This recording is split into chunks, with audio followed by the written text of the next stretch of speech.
안녕하십니까? 저는 나이 60대에 접어들게 된 딸 하나, 아들 하나 키우며 평생을 남 뒷바라지만 했던 주부입니다. 제 인생에 누군가의 수발을 들고 누군가의 뒷바라지를 한다는 것은 어쩌면 너무 어릴 때부터 겪어온 일이라 만만하고 쉬운 일이었을지도 모르겠어요. 사람은 적응하는 동물이라고 하지만 그런 일에 익숙해질 필요는 없는데 말이죠. 그런 저의 성격 때문인 건지 이상하게 마음을 써야 하는 일에 그냥 지나치지 못하겠더라고요. 여러분들도 저 같은 분들 분명히 있으실 거라 생각합니다. 매번 착하게 당하기만 하다가 지렁이도 밟으면 꿈틀거린다는 말처럼 한 방에 뒤집어 엎은 제 이야기. 지금 시작하겠습니다. 제가 어릴 적 부모님은 늘 바쁘셨어요. 어린 마음에도 우리 집은 늘 부모님 얼굴 보기가 힘들다는 생각이 들 정도였죠. 그 시절엔 여자든 남자든 가릴 것 없이 모두 먹고 사는 일에 집중해야 했어요. 나라가 산업화로 발전하던 시기였으니까요. 일자리는 분명 있었지만 대부분은 몸을 쓰는 고된 노동이었고 그 안에서 부모님도 예외는 아니셨지요. 어머니는 이른 새벽마다 시장에 나가셨어요. 고사리, 도라지, 시래기 같은 나물들을 소쿠리에 담아 좌판에 내놓고 하루 종일 손님들을 상대하셨죠. 정겨운 말투로 손님을 붙잡는 어머니의 모습이 지금도 기억나요. 저는 그런 어머니의 모습이 신기했거든요. 아버지는 공사장에서 벽돌을 나르셨어요.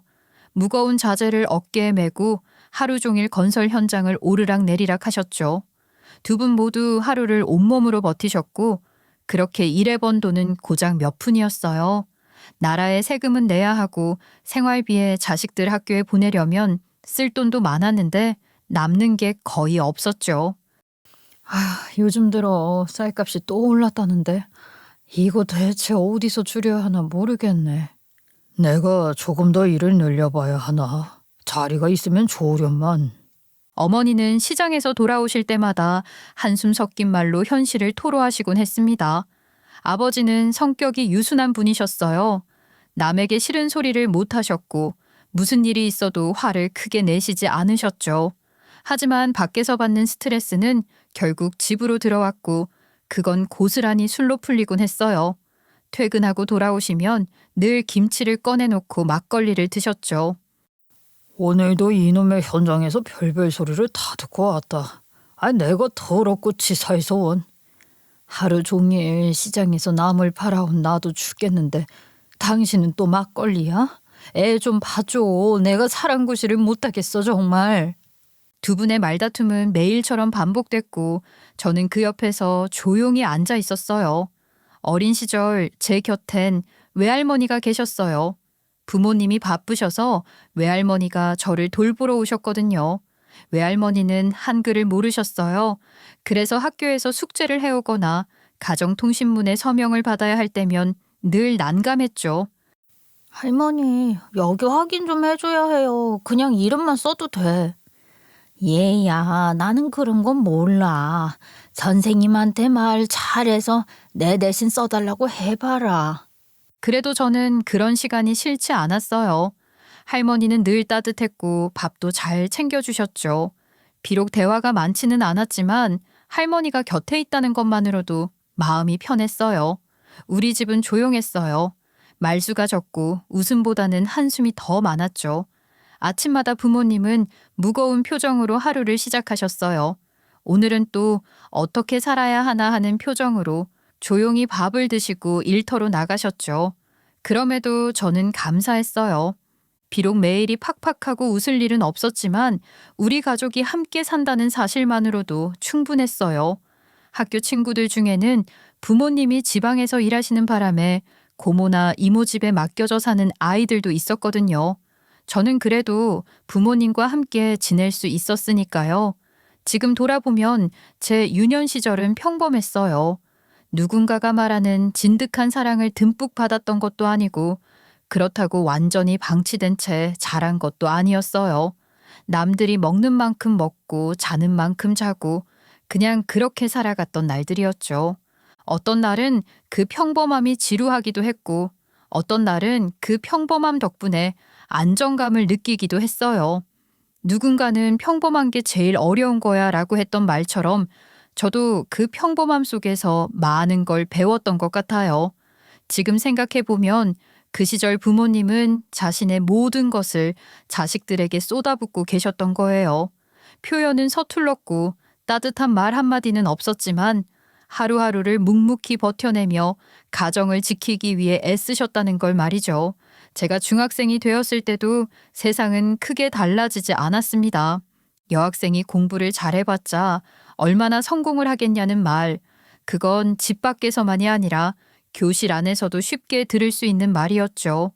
그 시절 여자아이들은 가정 과목에 충실해야 했고 실습 시간에는 바느질이며 장바구니 만들기 같은 것들을 배워야 했습니다. 전쟁이 일어나면 응급처치를 해야 한다며 소독약 바르는 법이나 지혈하는 법 같은 것도 배웠죠. 말하자면 여성에게 전문성이나 성공은 먼 이야기처럼 느껴졌습니다.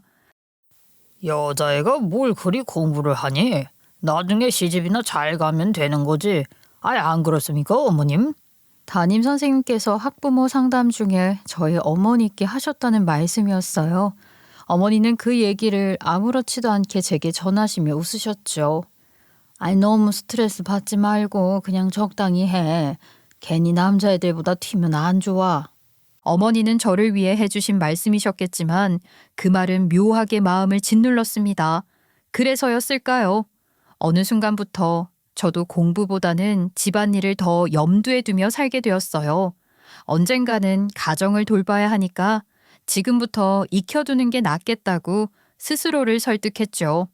그렇게 저는 학교에서 정해준 단정한 단발머리에 무릎 아래로 내려오는 교복 치마를 입고 하루하루를 보냈습니다.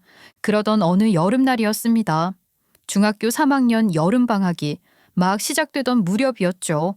저를 어린 시절부터 보살펴 주셨던 외할머니께서 갑작스럽게 쓰러지셨어요. 병원에서는 풍이라고 하셨습니다. 지금은 뇌졸중이라고 부르지만 당시엔 그렇게 말했죠. 사실 저는 우리 할머니는 정말 튼튼한 분이라고 믿고 있었어요. 감기 기운이 있는 것 같은데 말이다. 소주 한 잔 마시면 괜찮아지겠지. 약이라는 게 뭐 따로 있나? 그렇게 말을 하시며 웃으시는 분이셨고 비 오는 날이면 몸이 쑤신다고 하시면서도 이거는 그냥 비 오려는 거야 하시며 대수롭지 않게 넘기시던 분이었거든요. 하지만 그 모든 것이 할머니의 몸이 천천히 무너지고 있다는 신호였다는 걸 저는 너무 늦게 깨달았습니다. 할머니는 늘 저만 바라보며 살아오셨고 아침마다 제 이마에 손을 얹고 체온을 확인하셨고 시장에서 제 옷 하나라도 더 사다 주시려고 아끼고 또 아끼셨던 분이셨어요. 그런데 저는 그분의 건강 하나 제대로 챙기지 못했더군요. 병원에서 돌아온 할머니는 잘 걷지 못하셨어요. 한쪽 다리를 끌듯이 걷기 시작하셨고 시간이 갈수록 앉았다 일어나는 일조차 힘들어 하셨습니다. 연세가 있으셔서 노화로 인해서 뼈가 약해졌고 근육도 많이 빠지신 상태입니다. 하지만 우리 부모님은 그런 외할머니를 적극적으로 돌보시진 않았습니다. 엄마, 또 어디가 아프세요? 장모님 맨날 그렇게 힘이 없어서 어떡해. 일단 누워서 좀 쉬세요. 약 좀 드시고요. 아버지나 어머니는 병원에 모시고 가기보단 그렇게 말씀하시곤 했습니다. 물론 두 분 다 바쁘셨고 돈도 넉넉하지 않았던 상황이었기에 그렇게밖에 할 수 없었을지도 모릅니다. 하지만 아픈 분을 앞에 두고 늘 조금만 참으라는 말로 넘기는 모습에 저는 마음이 아팠어요. 그런 상황이 반복되자 할머니는 어느 순간부터는 아프다는 말씀을 아예 하지 않으셨어요. 어느 날 밤 제가 방에서 숙제를 하고 있는데 거실에서 작게 들려오는 소리가 있었습니다. 조심히 나가보니 할머니께서 무릎을 안고 계셨고 눈가엔 눈물이 고여 있었어요. 할머니, 어디 많이 아프세요? 병원에 다시 가야 하는 거 아니에요? 아니다, 아니야. 괜히 아프다 말하면은 너희 엄마 또 한숨부터 쉬실 거다. 나 때문에 다들 힘들어질까봐 그냥 말하는 게 나아. 그 말을 듣는 순간 눈물이 핑 돌았습니다. 저는 아무 말도 하지 못한 채 할머니의 손을 잡아드렸어요. 따뜻했지만 예전보다 힘이 없고 가늘어진 그 손이 너무나 낯설게 느껴졌습니다. 그날 이후 저는 마음이 조급해졌어요. 뭔가를 더 해드려야 할 것 같았고 할머니의 손을 잡고 있을 수 있는 날이 그리 많지 않을 수도 있다는 불안감이 밀려왔죠. 그래서 틈만 나면 방 청소도 대신하고 작은 빨래도 해드리려 노력했어요. 밥 먹을 때마다 반찬을 더 챙겨드리고 다리를 주물러 드렸죠. 그렇게 저는 그 여름방학을 온전히 할머니 곁에서 보냈습니다. 친구들과 놀러 가지도 않았고 학원도 쉬었어요. 누구는 중3 여름방학이 인생에서 가장 중요한 시기라고 했지만 저는 달랐어요. 그 여름 제 인생에서 가장 소중한 사람 곁을 지키는 일이 더 중요하다고 생각했거든요. 그때 저는 알게 되었습니다. 공부보다 더 중요한 것이 이 세상엔 분명히 존재한다는 걸요. 그건 바로 마음을 다해 누군가를 아끼고 지키고 사랑하는 일이었습니다. 매일같이 열심히 일을 해도 집안 형편은 좀처럼 나아질 기미가 없었어요. 부모님은 하루 벌어 하루 먹고 사는 생활을 이어가고 계셨고 번듯한 직장은커녕 고정적인 수입조차 없었기 때문에 작은 위기 하나에도 집안은 쉽게 휘청겼죠. 그러니 외할머니께서 풍으로 쓰러지셨을 때 그 병원비는 우리 가족에게 너무나 큰 부담이었습니다. 저는 고등학생이 되었고 시간이 갈수록 할머니의 몸은 점점 더 약해지셨어요. 관절은 예전보다 심하게 삐걱거렸고 무릎이 아프다며 자주 앉았다 일어나지 못하셨습니다. 그런데 그보다 더 걱정이 되었던 건 기억력이었어요. 처음엔 물건을 어디에 두었는지 몰라 허둥대시는 정도였지만 이내 상황은 달라졌죠. 밥은 안 주냐? 아이 나 배고파 죽겠어. 할머니 아까 다 드셨잖아요. 된장찌개 밥 2공기나 드셨는걸요? 내가 언제 밥을 먹었단 말이야. 지금 밥 주기 싫어가지고 나한테 밥 줬다고 거짓말이라도 하려는 게야? 처음에는 그저 노화로 인한 건망증이라고 생각했지만 시간이 갈수록 할머니의 언행은 점점 더 이상해졌습니다. 어느 날부터인가 저를 언니라고 부르기 시작하셨고 눈에 초점이 없어진 채 창밖만 바라보시곤 했어요. 문득문득 어린아이처럼 투정을 부리시기도 했고 한밤중에도 방문을 벌컥 열며 언니 나 무서워 우리 나가자 하며 저를 깨우곤 하셨죠. 가족 모두가 알 수 있었어요. 할머니에게 치매가 찾아왔다는 걸요. 병원에 가서 정밀검사를 받아야 한다는 걸 모르지 않았지만 현실은 냉정했습니다. 돈이 없었어요. 병원비며 약값은 고사하고 일상적인 생활조차도 벅찼기에 부모님은 그 어떤 결정을 내릴 수 없었습니다. 요양원 같은 시설에 보내는 일도 언감생심이었죠. 그 사이 할머니의 상태는 더욱 나빠졌지요. 제가 학교를 마치고 집에 돌아오면 집안은 마치 태풍이 휩쓸고 간 듯한 난장판이 되어 있곤 했습니다. 서랍은 모두 열려 있고 식탁 위에는 국그릇이 엎질러진 채 굳어 있었죠. 그걸로 끝이 아니었어요. 이 환양년이 왜 남의 집에 있어? 아유 어서 나가. 아유 엄마 왜 그러세요? 이거 나요. 할머니는 딸도 못 알아보고 우리 어머니의 머리채를 잡으며 환양년이라고 당장 나가라고 소리를 치며 매타작을 하셨어요. 그 일이 있고 나서 집안은 더 이상 평온하지 않았어요. 할머니의 이상 행동은 점점 잦아졌고 부모님의 싸움도 날이 갈수록 심해졌습니다. 어머니는 더는 참을 수 없다는 듯 아버지에게 목소리를 높이셨어요. 당신은 도대체 왜 아무것도 안 해? 우리 엄마가 저렇게 힘들어 하시는데 왜 도와줄 생각도 안 하냐고. 아이 그럼 어쩌라고. 네 엄마잖아. 내가 왜 남의 엄마까지 챙겨야 하는 건데. 나도 사람 취급 좀 받고 싶다. 아버지는 술기운에 언성을 높이셨고 결국엔 문을 세차게 닫으며 안방으로 들어가 버리셨습니다. 그날 어머니는 부엌 바닥에 주저앉아 머리를 감싸고 울기 시작하셨어요. 저는 옆에서 조용히 손을 얹을 수밖에 없었죠. 누구에게 화를 낼 수도 어디에 하소연할 수도 없는 상황이 답답했어요. 사실 저도 그 집에서 도망치고 싶다는 생각을 했어요.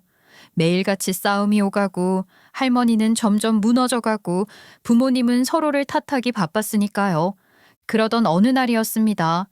저는 평소처럼 학교에 갔고 아버지는 마침 비가 오는 바람에 일을 나가지 않으셨어요. 몸이 불편하신 할머니와 아버지 두 분만 집에 남아 있었죠.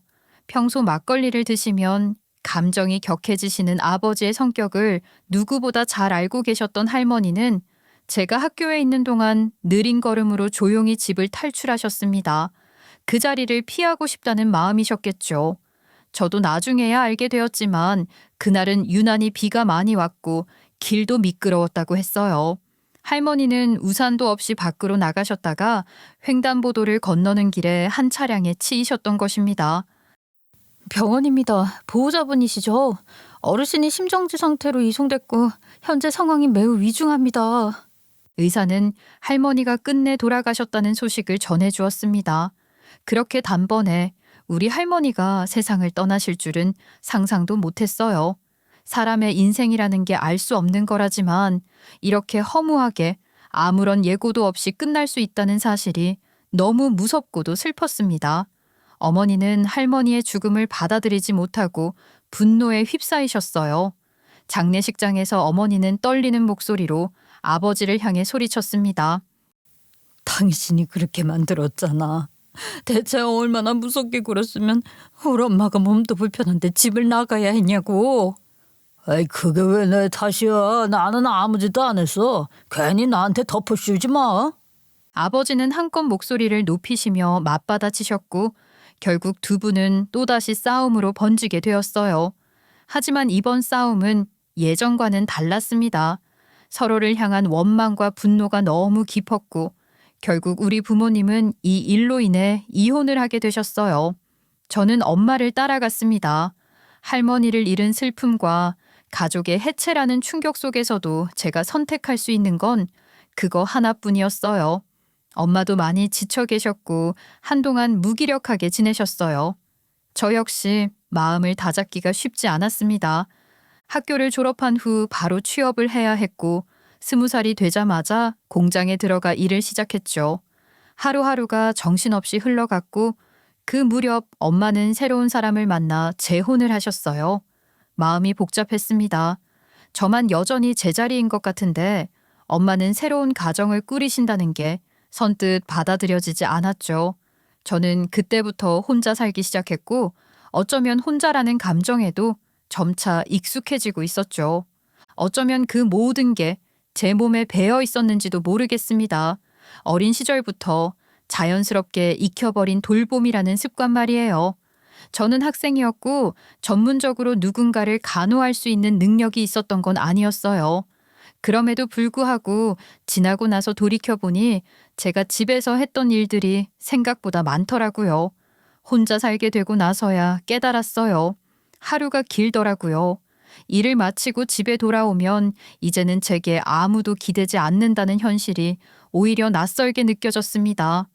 일을 마치고 집에 돌아왔을 때 오롯이 제 자신만을 위해 시간을 쓸 수 있게 된 거잖아요.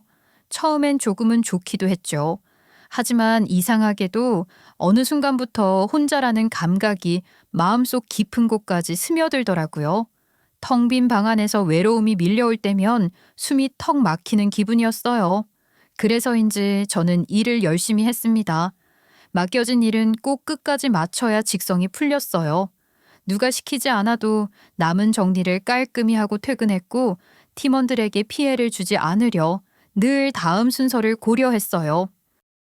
그렇게 꼼꼼하게 하면 손해예요. 월급 더 주는 것도 아닌데 적당히 하고 넘겨요. 그건 그렇죠. 근데 저는 제 몫만큼은 제대로 하고 싶어서요. 누구보다 부지런하게 움직였고 말없이 묵묵히 일했습니다. 그 성실함 때문이었을까요? 어느 날 제가 일하던 공장의 관리직으로 계셨던 분이 제게 먼저 다가오셨어요. 나이 차이도 크지 않았고 또래 남자들에 비해 책임감도 강하고 봉급도 괜찮은 분이셨죠.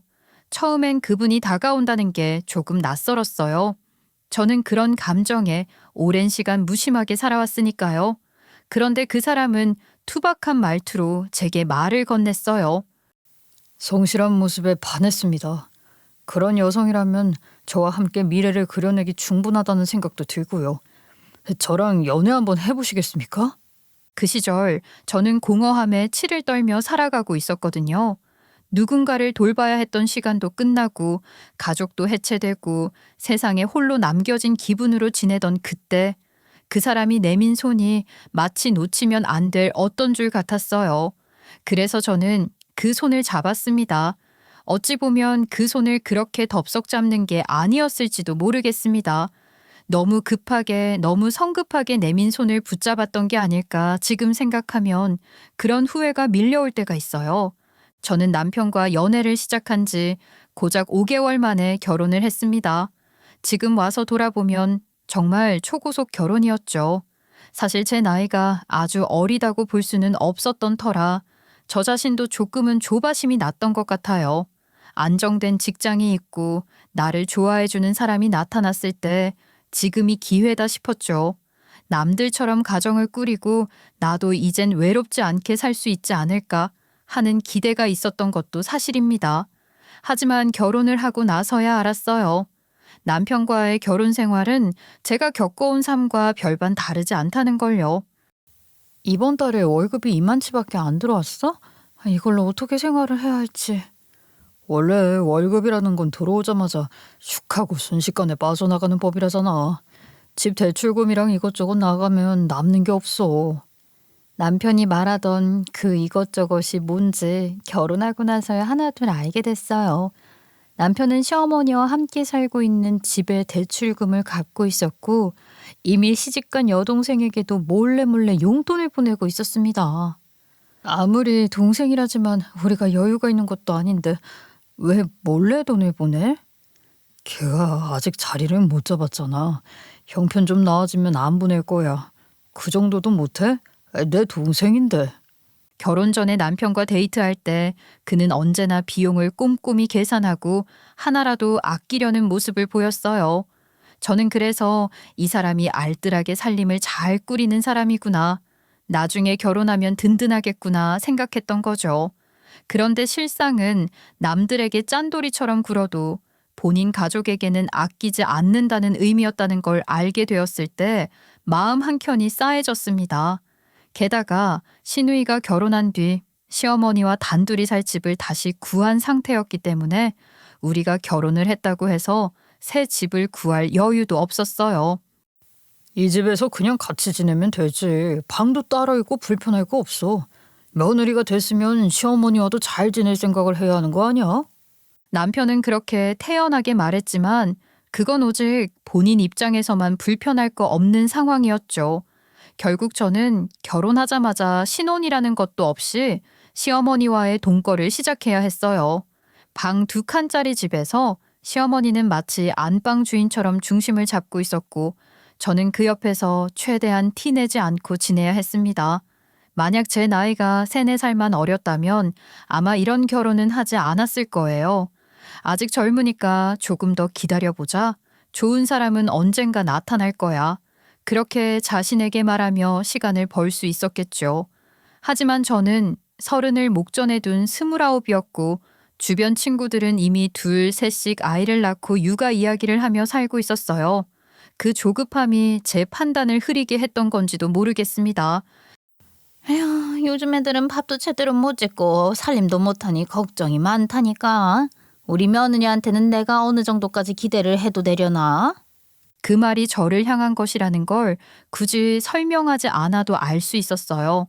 그래도 저는 결혼을 했고 이미 발을 들였기 때문에 굳이 책 잡힐 짓은 하지 말자고 마음을 다잡았습니다. 입을 꾹 다물고 최대한 웃으며 시어머니의 말씀을 듣고 불편한 상황도 애써 넘기려 했죠. 제가 남편에게 느꼈던 착해 보이는 인상, 무슨 일이 있어도 웃으며 넘기려는 그 여유는 나중에 생각해보니 그저 피해가는 태도였던 것 같아요. 한마디로 회피성 인간이었다는 말이지요. 문제가 생겨도 바로 해결하려 하기보다는 그냥 넘기고 잊고 책임지지 않으려는 모습이었습니다. 여보, 나 어머님이랑 같이 사는 거 솔직히 불편해. 어머님이 도끼 눈을 뜨고 나를 지켜보고 있는 것 같은 생각이 든단 말이야. 그냥 좀 참아. 우리 엄마 나쁜 사람 아니야. 시간 지나면 좋아지실 거야. 남편은 늘 대수롭지 않게 시간이 약이라고 기다리다 보면 다 잘 될 거라고 했어요. 하지만 시간이 지나도 저는 더 좋아지지 않았고 오히려 저만 더 조심하게 되었을 뿐이었죠. 그때 깨달았습니다. 결혼이라는 게 둘만의 문제가 아니라는 걸요. 가족이 엮이고 돈이 엮이고 과거의 생활들이 전부 따라온다는 걸요. 그리고 저는 이미 그 모든 걸 받아들여야 하는 위치에 있었습니다. 그 사람의 손을 덥석 잡았던 순간 저는 사실 이 모든 걸 모르고 있었던 게 아니라 외면하고 싶었던 것 같아요. 그 모든 결과를 제가 고스란히 감당하게 되었지만 그땐 그게 제가 선택한 길이라는 것을 부정할 수도 없었습니다. 그렇게 저의 시댁살이 역시 시작되었습니다. 결혼이 끝이 아니라는 걸 살아보니 정말 실감하게 되었죠. 시어머니와의 동거는 단순한 불편함을 넘어 제 삶의 거의 모든 부분을 통제받는 일이 되어버렸습니다. 시어머니께서는 손이 많이 가는 스타일이셨어요. 뭐 하나를 하더라도 일을 조용히 처리하기보다는 약간은 과장되고 꼭 일이 커지게 만드는 타입이라고 해야 할까요? 집안일도 그냥 깨끗하게 하는 게 아니라 꼭 대청소처럼 전쟁을 치르듯 해야 속이 시원하셨고 식사 준비도 단순하게 넘기는 법이 없으셨어요. 요즘 젊은 것들은 왜 이렇게 대충대충이야? 아이, 반찬은 기본 3가지 이상은 있어야지. 저는 그 말에 속으로 그럼 어머님이 좀 해주시든가요 하고 싶었지만 그 말은 절대 입 밖으로 꺼낼 수 없었어요. 그저 제가 더 준비해 볼게요 하고 웃으며 대답하는 게 제가 할 수 있는 최선이었습니다. 저 역시 공장에서 일을 하고 있었지만 시어머니는 바깥 일을 하는 며느리보다는 집에서 살림을 꼼꼼히 챙기는 며느리를 훨씬 더 선호하셨어요. 일이 늦게 끝나거나 야근이 생겨 저녁 준비가 늦어지기라도 하면 어김없이 따가운 잔소리가 이어졌습니다. 그 일 때문이라는 변명은 하지 마라. 남들도 다 바깥일 하면서 집안일 척척 해낸다. 너만 유난인 것처럼 굴지 마. 그렇게 말씀하실 때마다 저는 속으로 씁쓸한 웃음을 지었습니다. 그렇게 따지면 몇 달 전까지만 해도 시어머니 혼자 이 집에서 살림 다 하셨을 텐데 왜 며느리가 들어왔다고 갑자기 모든 걸 내려놓으시려는 걸까? 그 의문은 늘 제 마음속에 있었지만 그에 대한 해답은 얻지 못했어요. 그럼에도 저는 그 더럽고 치사한 꼴을 또 한 번 견뎌내야 했습니다. 저는 어디에 기댈 친정이 있었던 것도 아니었기 때문이었죠. 제 결혼식에서조차 사실 저희 어머니는 별로 오고 싶어 하지 않으셨어요. 사정사정에 어렵게 모신 자리였기에 결혼 이후에 다시 친정에 손을 벌리는 건 도무지 제 자존심이 허락하지 않았어요. 그렇게 시간이 흘렀고 저는 딸 하나, 아들 하나, 2아이의 엄마가 되었습니다. 하지만 아이를 낳고 키우면서도 시어머니의 잔소리는 한시도 멈추지 않았어요. 빨래는 어떻게 널어야 하는지, 음식은 어떤 반찬을 며느리는 해놔야 하는지, 바닥 청소는 며칠에 한 번씩 해야 하는지, 정말이지 모든 것에 기준이 있었고 그 기준은 언제나 시어머니의 것이었죠. 이런 반찬을 애들한테 먹인다고? 아유, 요즘 젊은 것들은 애 키우는 법도 모르나? 그리고 애들 옷은 이렇게 입히는 거 아니다. 피부 약한 애한테 면티를 입혀야지. 면티가 삶으면 금방 닳더라고요. 어머님, 그래도 저 노력 중인데 좀 봐주세요. 봐주기는 뭘 봐줘. 뭐 하나 똑바로 하질 못하는데. 아이고, 답답해라. 간섭은 점점 더 심해졌고 아이들의 양육 방식마저 시어머니의 통제 아래 있었어요. 처음엔 그래도 이해하려 했습니다. 어른이니까 아이들을 걱정하셔서 그런 걸 거라고.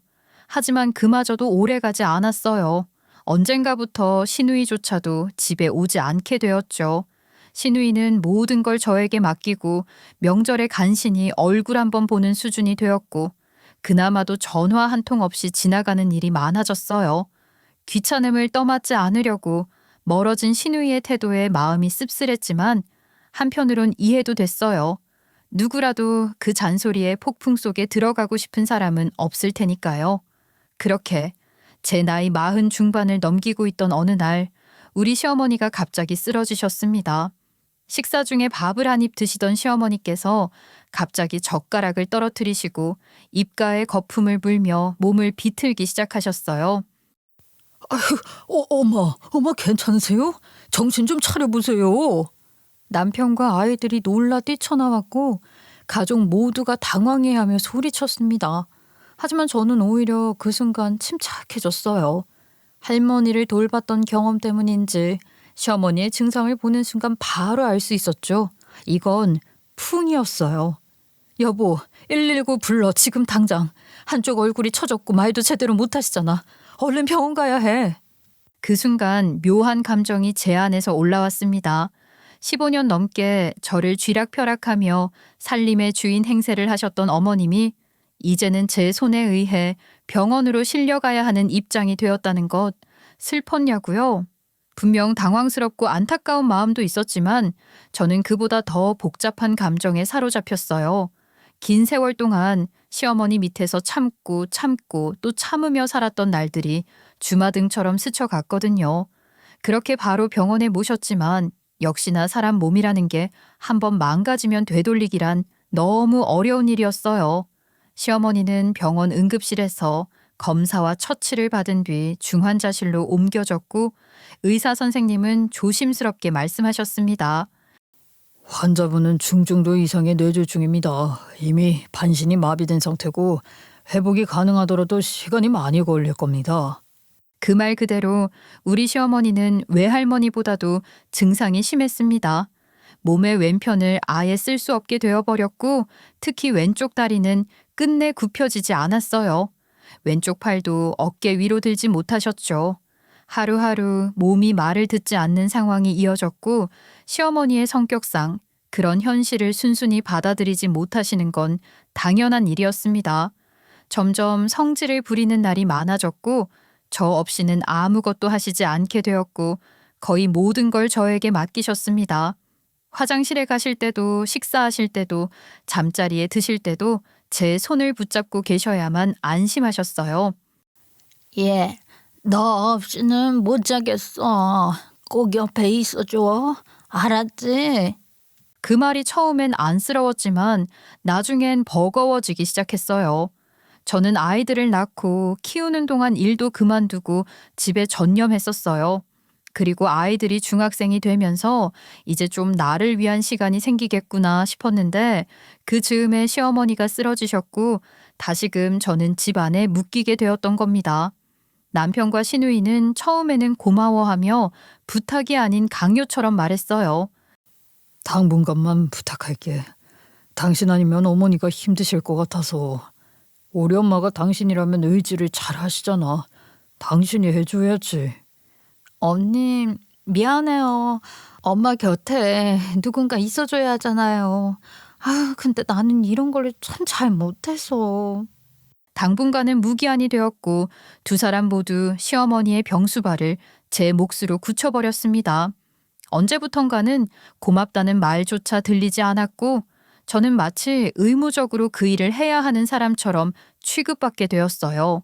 하루는 제가 일이 있어 집을 비운 날 시누이가 시장에서 사온 음식을 드시고 시어머니가 식중독에 걸려 병원에 입원하셨을 때조차도 남편과 시누이는 아무런 대처도 하지 않았어요. 시어머니는 입원 이후 더욱 의존적이 되셨습니다. 자식들이라는 게 내가 아프다는데 코빼기도 안 비치고 말이야. 나는 너 없으면 안 된다. 너 없이는 못 살아. 시어머니는 많이 약해지셨어요. 자식들이라고는 본인을 돌봐줄 수 있는 사람들이 아니라는 것을 깨달은 건지 어느 날부터 저의 눈치를 그렇게 보기 시작하시더라고요. 그런 변화가 저에게는 나쁜 일은 아니었죠. 그리고 한편으로는 시어머니가 안타깝게 느껴졌습니다. 저는 군소리 없이 시어머니를 돌보았고 시어머니 역시 제 진심을 알아주셨죠.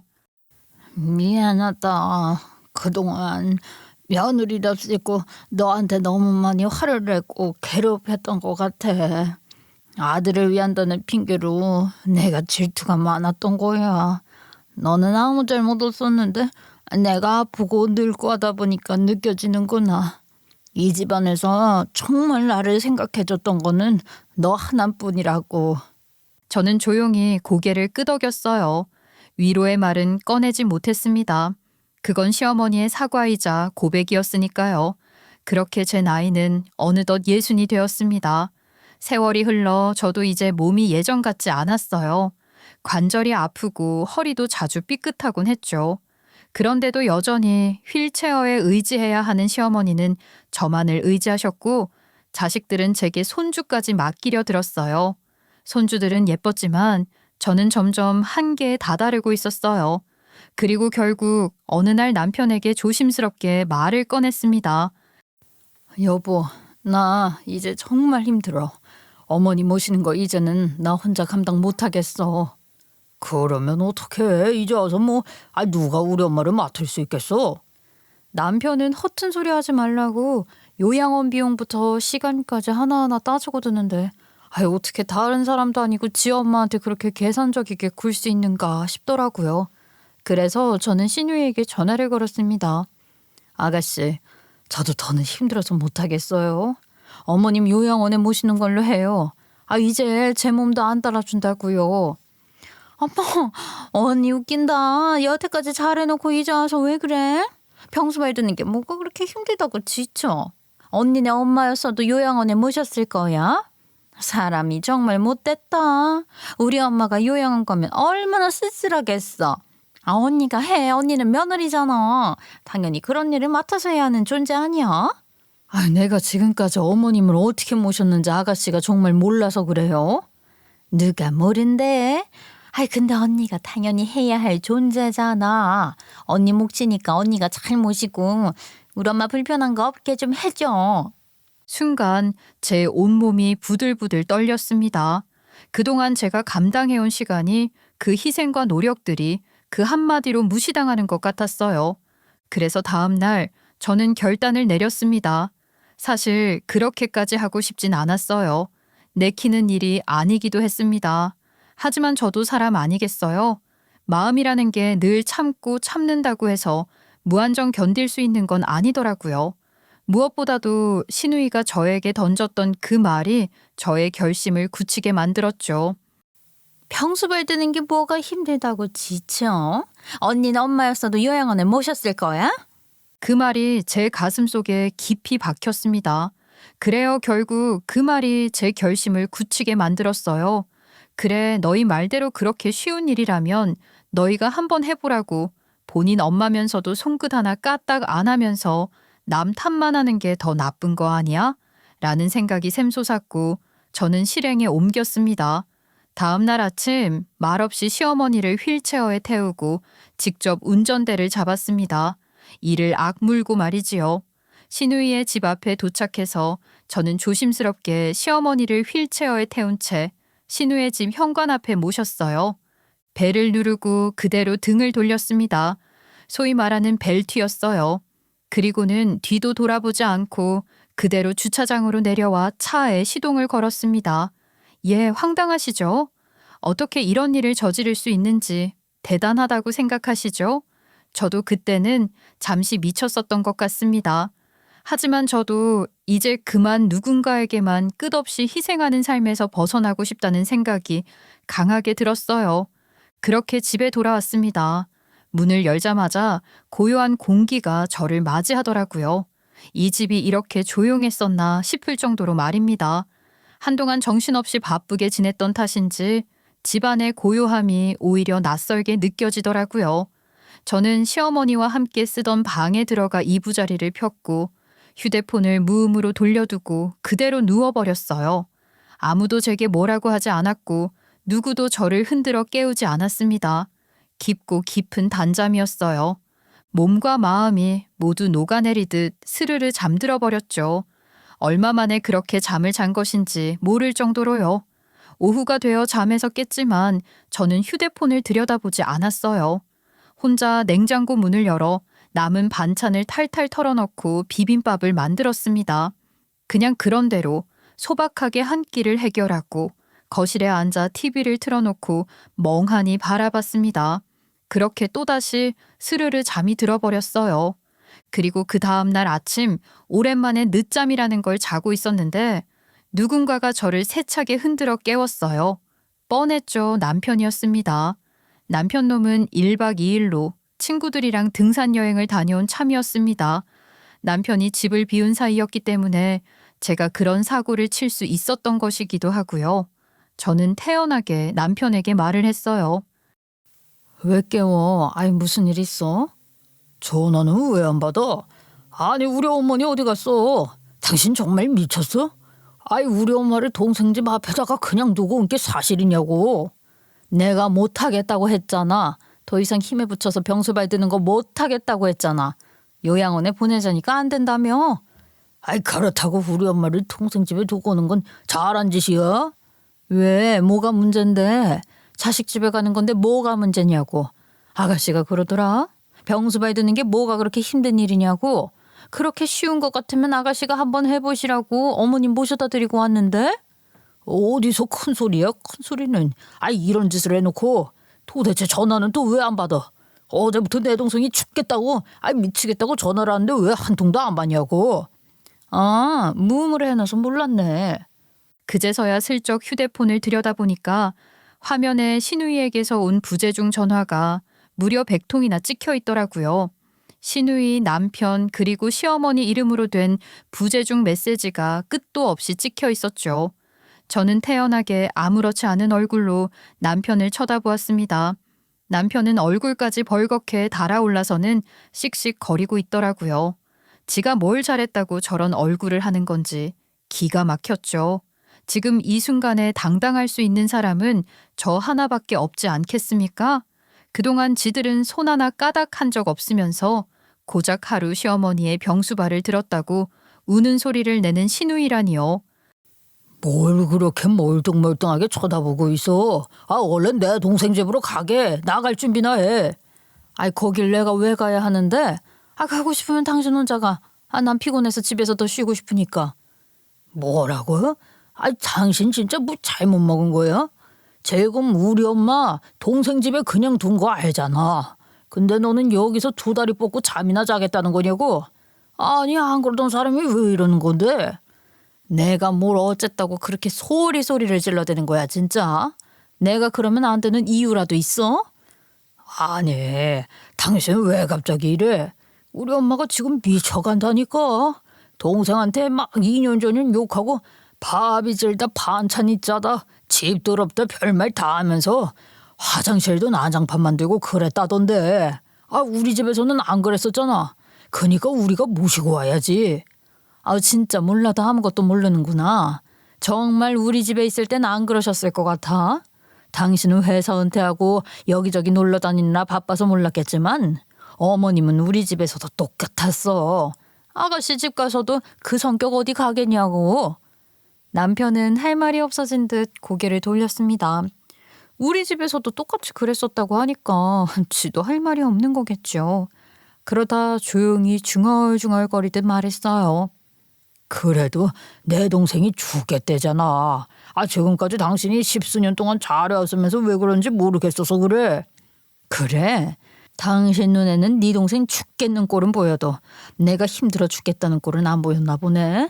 자식이 부모 모시는 거야 당연한 거지. 아우 난 못 가. 그렇게 말하고는 뒤돌아서 버렸습니다. 이제는 마음이 단단해져서 흔들리지 않았어요.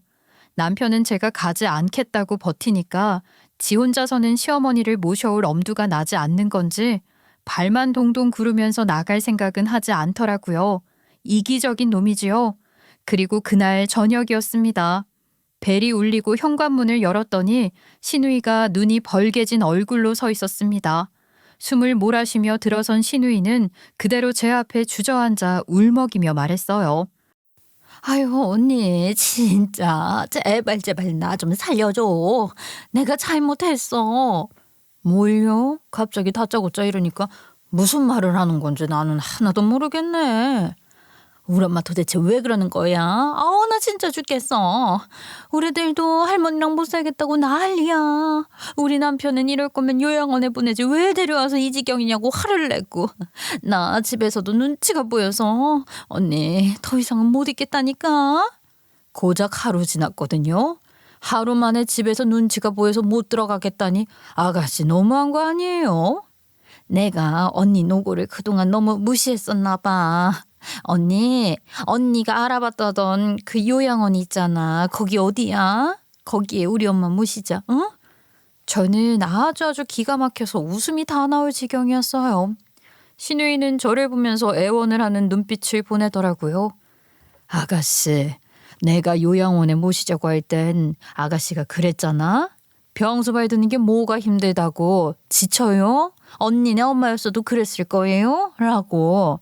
그 막말을 내 앞에서 하고도 지금 와서 어머님 요양원에 모시자는 말이 나와? 아유 언니, 내가 잘못했어 언니. 그동안 언니가 얼마나 고생했는지 생각도 안 하고 아유 그냥 편하게만 생각하고 살았어. 내가 그랬던 거 이제 알아. 아 정말 미안해.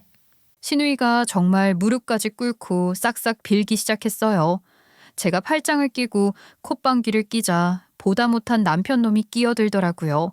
아니 거기서 가만히 있어도 봐줄까 말까 한데 버럭 화를 내는 게 아니겠습니까? 지 동생이 무릎 꿇고 저한테 비는 게 자존심이라도 상했나 봐요. 야, 내 동생이 이렇게까지 얘기를 하잖냐. 좀 받아줘라. 참나, 적반하장도 유분수지. 너도 무릎 꿇고 빌어. 내가 모신 게 우리 엄마니 네 엄마지? 어디서 큰 소리야 정말. 제가 그렇게까지 말을 하니까 이 남매가 제 앞에서 무슨 말을 더 할 수 있겠습니까? 지들이 100번 잘못한 일인데요. 나는 내가 할 만큼 했어. 아니, 사실은 그 이상으로도 했지. 하루 이틀도 아니고 10수년을 어머님 수발 들며 살았다고. 근데 너네는 그동안 뭘 했냐? 회사 다닌다고 퇴직 후에 놀러 다닌다고 한 번이라도 내 입장에서 생각해 본 적 있어? 남편은 아무 대답도 하지 않았고 신우이는 펑펑 울며 제 무릎을 붙잡았습니다. 그 순간 문득 이런 생각이 들었어요. 제가 끝까지 참지 않았기에 여기까지 올 수 있었던 거라고요. 제가 이렇게라도 하지 않았으면 이 사람들은 끝끝내 아무것도 모르고 살았을 거라고 말입니다. 오빠도 얼른 잘못했다고 해. 내 옆에서 빌으라고. 신우이가 눈물을 뚝뚝 흘리며 남편을 다그쳤고 그제야 남편도 머리를 벅벅 긁적이며 입을 열었어요. 그래. 당신이 얼마나 고생했는지 나도 다 알아. 내가 그동안 너무 무심했지. 미안해. 이제 와서 그런 말뿐인 사과면 전부인 줄 알아? 앞으로는 나도 내 인생을 좀 챙겨보려고 해요. 그러니까 요양원에 정 어머님 모시고 싶으면 비용은 아가씨가 내는 걸로 해. 언니, 그 비용을 전부 나보고 내라고요? 싫어요? 그러면 어머님 모시고 살던가. 내가 10수년 동안 어머님 병수발 드는 거 생각하면 앞으로는 아가씨가 요양원비 부담하는 게 맞죠? 그쵸? 요양원비가 아까우면 집에서 직접 모셔도 되고. 아니야. 언니, 그래요. 내가 낼게요. 내가 전부 낼 테니까 언니가 알아본 그 요양원에 입소 신청해요. 그리고 당신도 마찬가지야. 앞으로 주말마다 친구들이랑 놀러 나갈 생각하지 마. 지금이라도 요양원에 어머님 찾아가서 아들 노릇 좀 하고 그리고 생활비 앞으로는 줄일 생각하지 말고 100만 원 더 얹어서 꼬박꼬박 내놔. 남편은 눈을 동그랗게 뜨고는 100만 원이나 생활비를 올려달라고 하는 거냐면서 자기한테 그런 돈이 어디 있냐고 말꼬리를 흐렸죠. 돈이 없긴 왜 없습니까? 그동안 짠돌이처럼 악착같이 모은 비상금에 본인 노후에 펑펑 쓸 돈 모아둔 거 뻔히 아는데 저야 매번 눈치 보면서 생활비를 다 쓰기 바빴지 저 인간 본인에게 들어가는 돈을 아까워한 적이 없었죠. 왜? 당신이 놀러 다닐 때 쓴 돈은 안 아깝고 나한테 쓰는 돈은 아까워. 정 그러면 당신이 어머님을 돌보던가. 남편은 그 말에 손사래를 치며 물러섰고 더는 아무 말도 하지 않았습니다. 그렇게 우리는 결국 협상 아닌 협상을 통해 어머님을 요양원에 모시게 되었어요. 그런데 사실 이 모든 일은 저와 시어머니 둘이서 미리 짠 계획이었습니다. 시어머니께서는 어느 날 제 손을 꼭 붙잡고 말씀하셨어요. 나 말이다. 이제 대소변 가리는 것도 어렵고 너한테 더는 짐이 되고 싶지 않다. 요양원에 가고 싶어. 네? 그게 무슨 소리세요, 어머님? 아직 그럴 정도는 아니세요. 저야말로 이제 좀 여유도 생겼고 아직 같이 지낼 수 있어요. 아니야. 너한테 미안한 마음뿐이야.